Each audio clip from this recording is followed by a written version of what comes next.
Hi, everybody, and welcome back to Press Play Lifestyle Inspired podcast, where we do interviews with inspiring and interesting people like our friend Ashley today on topics to help you find the resources, tools, and support to be your best inspired self. So, how are you doing today, Ashley? Hi. Well, I'm doing great this morning. How are you today? I'm good. I think I was telling you before we got on camera that I haven't had my coffee yet because my husband decided we were cleaning out the refrigerator. So, hopefully, I'm still chipper. So would you mind just telling the audience like who you are and what you do? Just a little bit about you, please. Absolutely. So, again, my name is Ashley Puckett. I'm a country music artist based out of Pittsburgh, Pennsylvania. And I had recently just put out my first debut album on Valentine's Day, so I'm still really excited about that. It's called Never Say Never, and we've had a lot of success so far with everything. The debut single was out. It's called Medicine. And that one started back in August of 19. And then Bulletproof, we released on my birthday. So that one is the current single out now. So a lot of people listening might be hearing that one on the radio, streaming. That one's getting a lot of attention, both on internet radios, even AM and FM. So I'm really excited about that. A lot of positive feedback on that one, but that was back on January 9th. So since then, I was in an issue for Women of Music in Billboard Magazine. I've had a lot of really cool interviews, talking to a lot of cool people. And, I'm delighted to be on this show too, just to share some stuff with some new fans. And I'm a day by day kind of girl, and I like to take it all in. So we've had a lot of success. So I'm excited to see where it's going to go. Wonderful. Wow. I love all the positive energy. So you said Bulletproof is doing really well right now and on even AM, FM, and that was real exciting. Why do you think it's doing so well? Was there just something special about it, or you just market your face off, or what are you thinking? I think it's a little bit of all kinds of things, to be honest with you. I think when Medicine came out, nobody really knew who I was, even though it's an absolutely beautiful song. And with everything going on right now in the world, I've been trying to reshare Medicine just because it's one of those songs that you can kind of take a lot of different ways. You can take it down a path as, baby, I'm in love with you and you're my medicine to everything. Or, some people are inspired by it because it's more of they think of it like a tribute to the Lord, even if, I love songs you can, kind of take your own aspects and bring that into your personal life. So I have been resharing that one, but Bulletproof itself is more of a song that I think is more upbeat. It shows a lot of my personality, and it's more of a hardcore country chick song. So I think a lot of people relate to it very well. And aside from that, I have been having a lot of help on the marketing side of it too. My manager, Mike Stover, he is fantastic. So I know we've had a lot of promotions on the radio too. So really me just going from everything back in August when this all kind of started till now, I've had a lot of people, good people helping out. And, with the combination, it's working. Yeah, that's amazing. Yeah, I'm actually a huge country music fan. But it was because when I was a kid, we actually ended up moving to Pigeon Forge, Tennessee, which literally no one knows about unless you're either a country music singer or you live in Tennessee. And what was really interesting there is everyone was somehow related to Dolly Parton, like everybody in the whole place. It's really, really odd. So I'm like, oh, she's famous and awesome. How is it being a country music singer not in like Nashville? Like, is it any more difficult? Like you said, you're in Pennsylvania, right? I don't know if there's an epic center of country music recording artists that are all kind of hanging out in Pennsylvania. So do you find it more difficult, or what's your feeling on that? It's definitely more difficult. You're right. There's not a congregation of us up here, doing the same thing that we would in Nashville. So for me, that is something that I have to be mindful of. I think now with everything kind of moving forward in a good way for me, there might be some times when I have to split my time between here, make some more trips to Nashville. A lot of people decide the right thing to do is move down there. Might not be the right thing for me at the time. I don't know if that's something I'd consider, down the road. But as of right now, I like the idea of being here, and then, either making multiple trips down there per year, every couple months, whatever that might look like when the time comes. But it's unique because there's more resources down there. There's a lot more people down there that can help with this kind of thing. And my only thing is, you have fans everywhere. So I don't think wherever I plant my seeds and call my home is really going to make a difference. So, I've been chilling up here, and I think, hey, if I need to be down there, it's, a few hour drive and a plane ride. So I've been taking it day by day, but it's interesting. Yeah. So is your family where you are now? Like, do you have a big family, or are you kind of like out on a farm in the middle of nowhere somewhere? Like, kind of what's your home vibe kind of like? Sometimes I wish I'm out in the middle of nowhere. No, I'm actually in the North Huntingdon area. So it's maybe 25, 30 minutes outside of Pittsburgh. Okay. So I guess I'm fortunate to have, a little bit of the best of both worlds. I'm, 20 minutes out of the city, or, I can take a walk outside and see some trees if I want to. So I kind of, like this area for a multitude of reasons. I do have most of my family in the area. So it would be tough to leave. Yeah. So how long have you been, were you like the person that came out of the womb singing, or did it come up later? So, when did you start out in music? So I was probably about 5 years old. So you might say I just came out of the womb singing. Yeah. My mom jokes about it because she used to sing to me all the time. So she thinks this is part her. Ah, But take credit where you want to take it, right? yeah. And started singing with the Dixie Chicks. That was my first ever song. It was "You Were Mine" I love the Dixie from their Chicks. Wide Open Spaces album. Yeah. Yeah, I'm super excited they're coming back. Yeah. So I always like yeah, them because since they then were, I've been I'm sorry, go ahead. no, good. I was just saying, I always liked them because they were one of like the first women country that were real sassy. So I kind of like their sassy vibe. Yes. Yeah, I think that's one thing too. I think the all female is what initially made me start participating in, their music and what they were doing. But their sass too, like they weren't afraid to stand up for themselves. They're not afraid to do anything. And I love that about artists. That those are the ones that I look up to. Yeah. So some that have like that independent spirit, right? Right. So right now in the music, in the music scene, do you have some artists that you really like or that you're following real closely? I do.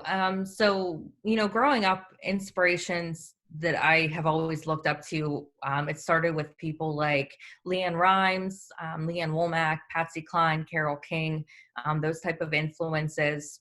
Right now, too, I'd say Miranda Lambert is one of my favorites. She, just like the Dixie Chicks, she has that, not that she's like the Dixie Chicks, but she has that thing about her to where she just don't care what people think. She's going to live her life, have fun, and make the most of it. And if you follow and like her, you're cool. And if you don't, then, she has everyone else, by her side. So I love that about her. Carrie Underwood too. She's done so much to be this successful. And some people laugh because Carrie Underwood in this generation is still newer compared to, people that have, grew up on Faith Hill and artists like that. But to me, it's not just your voice, it's not just your success, it's how you got there. And I think she put a lot of work into getting where she is. So, I try to look at a lot of different things for guidance and success, not just, one thing or another. Yeah, I love that. So you kind of follow. I think her story kind of shows that the American dream of working really hard and doing what you love is still a path to success, right? Um, It does. That's exactly it. Yeah. I mean, she might have gotten lucky with, everything she put in, winning American Idol, but, people don't see the backstory and they don't see what she had to do after that. They just see, oh, she's American Idol, she's famous, you know? Yeah, but they worked really hard on the show too. I mean, because think They did. about how many of them didn't become successful, right? There are a lot of them that won and still didn't do much with it. They're right. I mean, even, there's so many that I can't tell you the last one. I mean, I watch it here and there, but the last one I remember before Carrie Underwood was Kelly Clarkson. So Yeah, to be honest with you, a lot of the in-betweens, if they don't continue that, they kind of fall off. yeah. I haven't watched that in a really long time either. I think you're right. It was like that was sort of when it was bigger, and then it was like, all right, it's enough. Uh, I've seen The Voice once in a while though. I think like because I like Blake Shelton. I think he's funny and he's more my age group. So I'm like, oh look at that guy's still kicking around. But even that's really casual, really casual. So how is music like when I was growing up? Like literally, we went through mediums quick. We had like 8-track, cassette tech, you know, there was LP was in there for a minute, and then now like and then CDs. And my kids don't even know what that is. Like literally, we were trying to find a CD player the other day for some homework. We can't even find a computer doesn't even have a CD player anymore. And so now everything's on Spotify or iTunes. So how do you think that does it or doesn't it affect how people get music or how people listen to music? It absolutely affects it's so different from, when I was growing up. My first couple songs that I was singing, I mentioned the Dixie Chicks and that was on a CD, but there was I think it was two ladies in the band. They called themselves M2M and nobody knows who they are anymore. But I sang a few of their songs growing up and it was on a cassette tape. So, I think the last time I bought a CD looking back was either Joe Nichols or it was a Josh Groban album. So this was probably 10 years ago, and now it is, you don't have to, unfortunately, I hate to say this as an artist, but you don't have to go buy anything. If you want to hear a song, you have a song in your head, you're pulling up Spotify or you're pulling up Pandora or YouTube, and just listening to it because it's at your fingertips. That's just the convenience of everything. But on the artist aspect, the only way we're actually, aside from building a fan base, having everything out there, it's really tough because our main source of income now is basically touring. Yeah. When I did my digital release, we released everything on Valentine's Day, but I knew that the hard copy CDs weren't going to be such an essential product. So I still don't even have them. They're on their way, but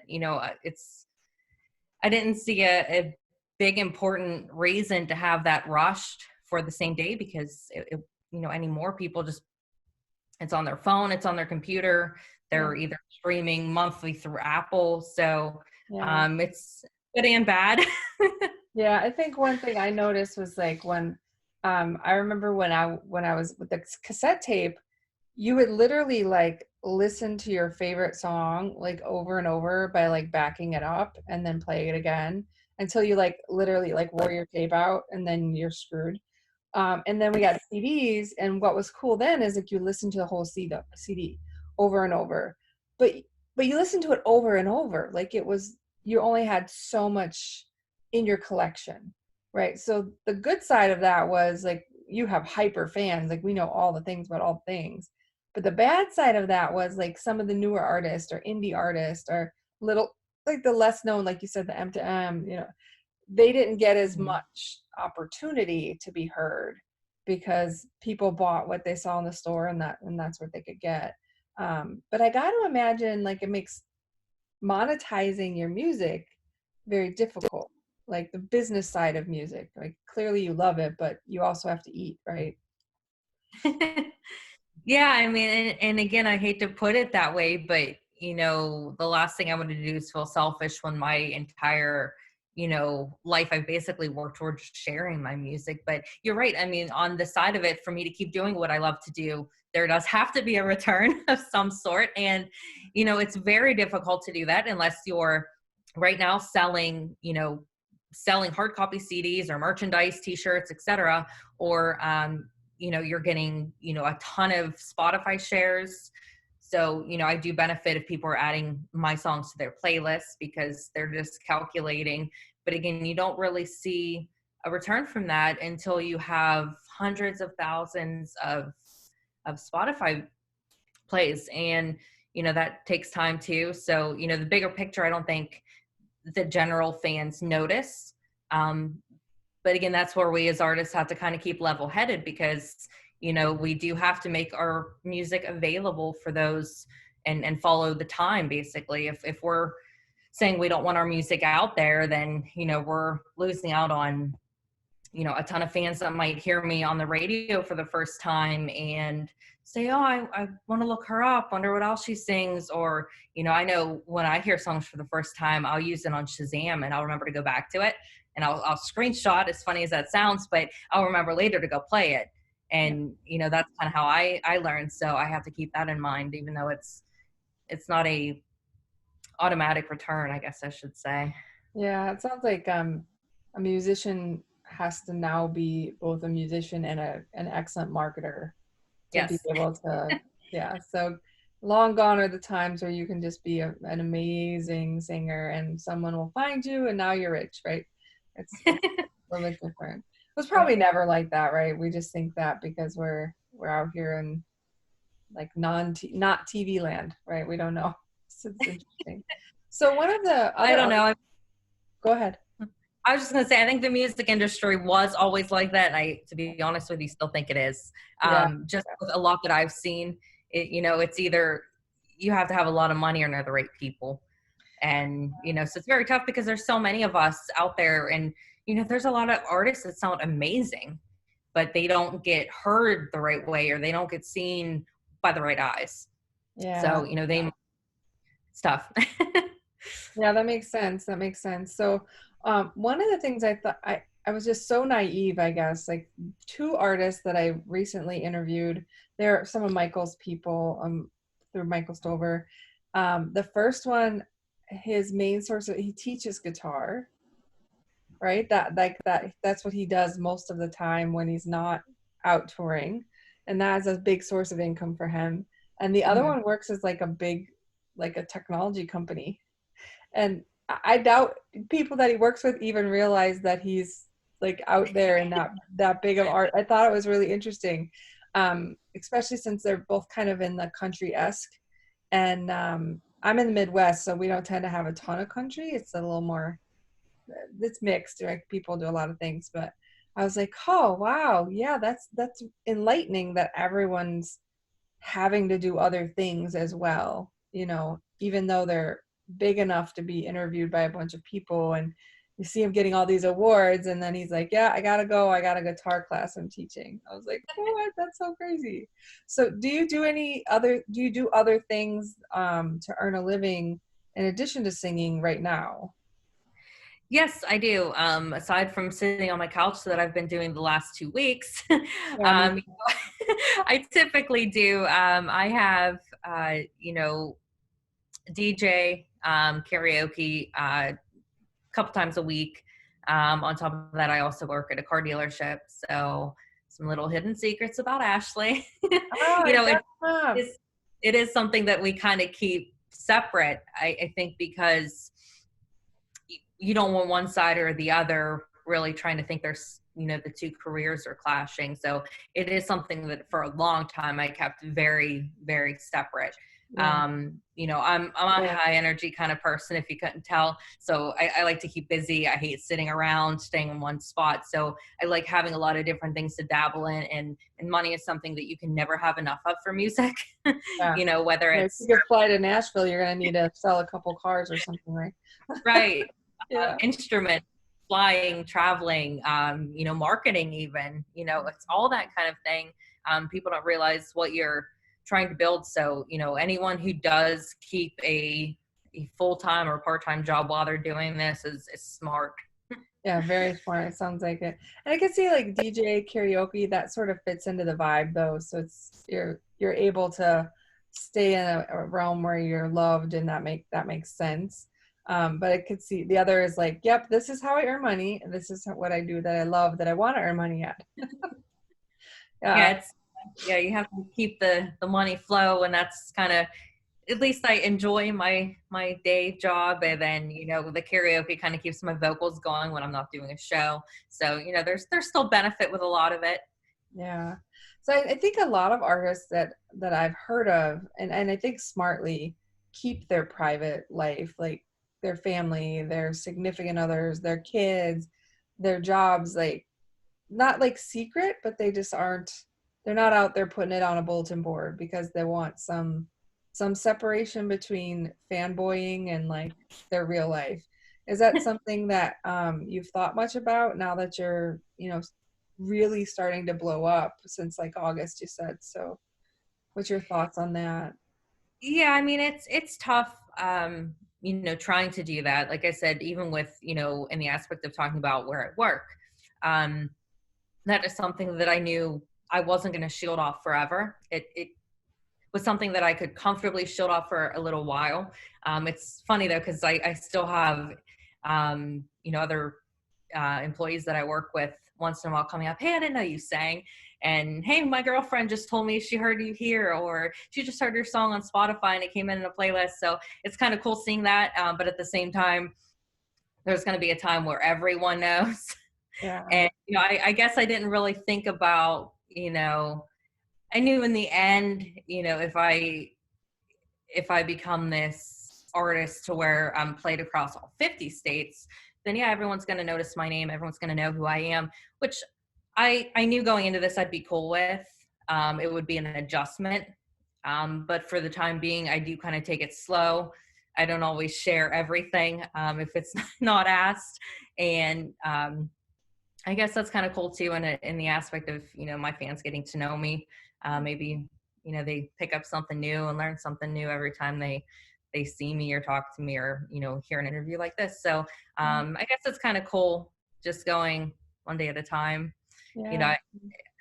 I don't know how it's going to affect me 6 months from now, 1 year from now. But it's We'll where see. I am. Yeah. So you mentioned a lot of female artists or female artists. I guess can't talk today. Great for podcasting. Um, are there any male country singers that you really look up to or really enjoy listening to? Yes. As far as listening, I have a very large array of who I like to listen to. Right now, I like a lot of the artists that have a sound that's so unique that, even when they put out a new song, oh, hey, that's like Chris Stapleton, or hey, that's Mitchell Tenpenny, or I know that's Tracy Lawrence, because they have that voice. It's That's just so like, unique. like the The same, old days, like Garth Brooks, right? Everybody knew it was Garth Brooks, or Randy right? Travis with the super low. Yeah, Randy Travis too. Yeah, so many of them. Even like right now, the newer up and comings. Very, very big Cole Swindell fan. Um, Everyone loves Luke Bryan. I liked some of his first couple songs. So I kind of moved away from that, but that Play It Again, I love hearing that song every time it comes on.